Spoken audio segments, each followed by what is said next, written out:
ભાજપના પ્રદેશ કાર્યાલય કમલમમાં બેઠકનો ધમધમાટ। સતત બીજા દિવસે મંડળ વોર્ડ પ્રમુખને લઈ બેઠકનો દોર। ધારાસભ્ય, જિલ્લા પ્રમુખ અને મહામંત્રીઓ સાથે બેઠક। નવા સંગઠનના બે પ્રમુખ અને સીમાંકન મુદ્દે 2 દિવસથી ચાલે છે બેઠક। મંત્રીઓ અને ધારાસભ્ય સાથે પ્રદેશ હોદ્દેદારોએ કરી બેઠક। બેઠકો પૂર્ણ કરી પ્રદેશ અધ્યક્ષ પાટીલ સાથે કરાશે ચર્ચા। કેન્દ્રીય નેતૃત્વના માર્ગદર્શન બાદ નવા મંડળ બોર્ડ પ્રમુખો અંગે નિર્ણય કરવામાં આવશે। તો ભાજપના પ્રદેશ કાર્યાલય કમલમમાં બેઠકનો ધમધમાટ છે। સતત બીજા દિવસે મંડળ બોર્ડ પ્રમુખને લઈ બેઠકનો દોર।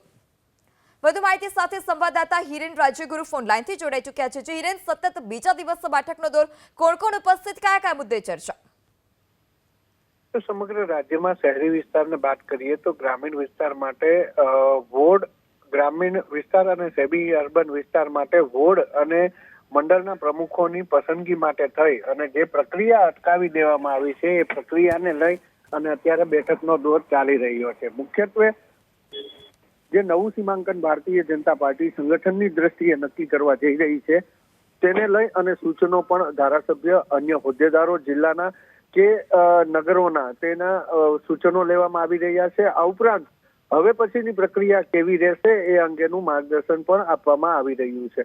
કમલમ ખાતે અત્યારે અલગ અલગ 5 થી 6 જગ્યાએ બેઠક ચાલી રહી છે। દરેક જિલ્લા અને નગરોના લોકોને બોલાવવામાં આવી રહ્યા છે। આ સાથે જ આવતીકાલેથી અમદાવાદ અને સુરતના વોર્ડ પ્રમુખો નીમવા માટેની જે સેન્સ પ્રક્રિયા છે એ સેન્સ પ્રક્રિયા શરૂ થવાની છે। જ્યાં સુધી માહિતી મળી રહી છે ત્યાં સુધી અમદાવાદ અને સુરત ત્યાં 2 જિલ્લા પ્રમુખો નીમવાની વાત ચાલી રહી છે અને એ ડિઝાઇન કેન્દ્રીય નેતૃત્વને મોકલી આપવામાં આવી છે। એ જ રીતે બનાસકાંઠા અને કચ્છ 2 જિલ્લા એવા છે કે જ્યાં સંગઠનના 2 જિલ્લા પ્રમુખ નીમવાની અત્યારે ચર્ચા વિચારણા ચાલી રહી છે અને એ ડિઝાઇન પણ મોકલી આપવામાં આવી છે।